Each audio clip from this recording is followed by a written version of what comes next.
आज से 3 साल पहले मैं 10वीं क्लास के सेकंड टर्म के इम्तिहान दे रही थी। उस दिन हमारा आखिरी पेपर था।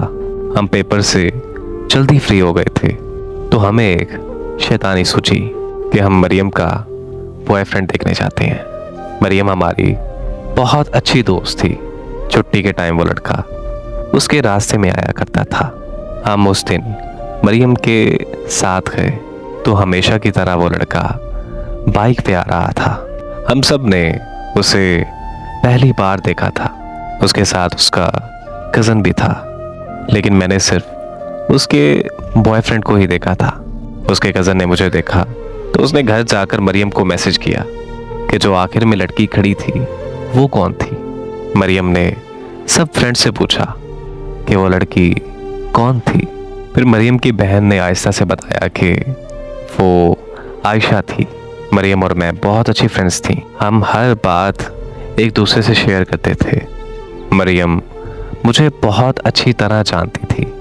उस लड़के ने मरियम से कहा कि अपनी फ्रेंड से मेरी दोस्ती करवाओ। मरियम ने दूसरे दिन मुझे कहा तो मैंने उसे साफ साफ इनकार कर दिया। मैंने उसे कहा कि मैं तुम्हारी हर बात मानने को तैयार हूँ, लेकिन ये बात हरगिज़ नहीं मान सकती।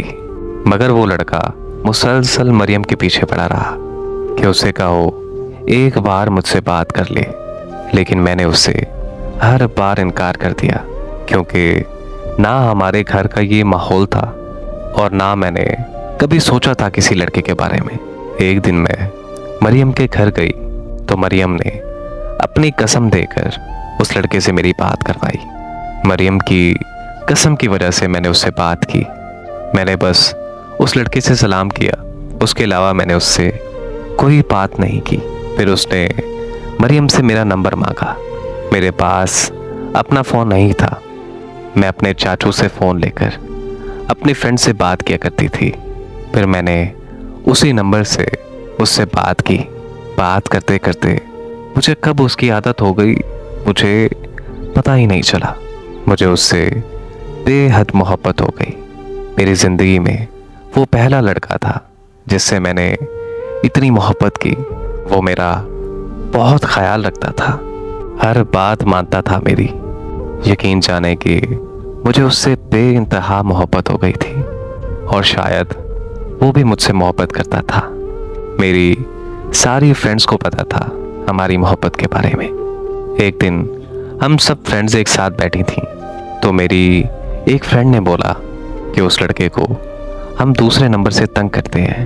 मैंने अपनी दोस्त को कहा नहीं, मुझे भरोसा है अपने प्यार पर। लेकिन फिर सबके इसरार पर मैं उसकी बात मान गई। लेकिन मुझे अपने प्यार पर पूरा भरोसा था।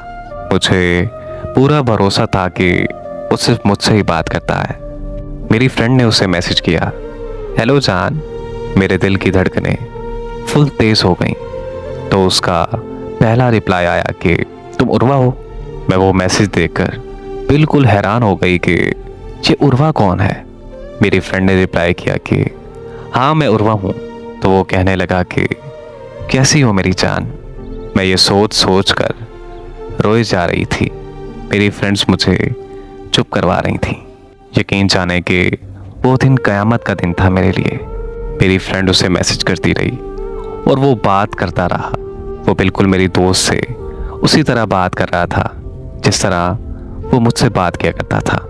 ये देखकर मैं बिल्कुल खामोश हो गई और अपने घर वापस आ गई। घर आकर फ़ोन देखा तो उसके मैसेजेस आए हुए थे। मेरी फ्रेंड ने मुझे कहा था कि उसे इस बारे में कुछ मत बताना, हम देखते हैं कि वो खुद बताता है या फिर नहीं। लेकिन मुझसे कहाँ सब्र होता था। मैंने थोड़ी देर बाद उसे बता दिया और उसे कहा कि आइंदा के बाद मुझसे बात मत करना। वो कहता रहा कि मैंने मजाक किया था, मैंने ये जानना था कि वो आपकी फ्रेंड है ना। लेकिन मैंने उसे कोई जवाब नहीं दिया और उसी दिन अपना फ़ोन सेल कर दिया। और फिर मैं देखते ही देखते बहुत ज़्यादा बीमार पड़ गई। बहुत ज़्यादा रोती थी मैं। मेरे घर वाले मेरी वजह से बहुत ज़्यादा परेशान थे। मुझ पर यह आलम था कि मैं मरने की हद तक पहुंच गई थी। लेकिन मुझे बहुत अफसोस हुआ कि उसने मेरा हाल तक ना पूछा। मुझे उसकी बातें, उसकी खाई हुई कस्में बहुत याद आती थीं, और जो उसने मुझसे वादे किए थे वो भी मुझे बहुत याद आते थे। मैंने उसे अपना सब कुछ मान लिया था। मैंने ये कभी नहीं सोचा था कि हम दोनों एक दूसरे से दूर हो जाएंगे। मुझे ऐसा लगता था कि जैसे मेरा सब कुछ खत्म हो गया हो, जैसे मेरी जिंदगी की गाड़ी रुक गई हो। फिर मेरे चाचू ने मुझे एक फ़ोन ले दिया। उन्हें लगता था कि मैं इसी वजह से खामोश रहती हूँ। मैंने अपनी व्हाट्सएप आईडी बनाई और उसका नंबर मेरे पास पहले से ही सेव था।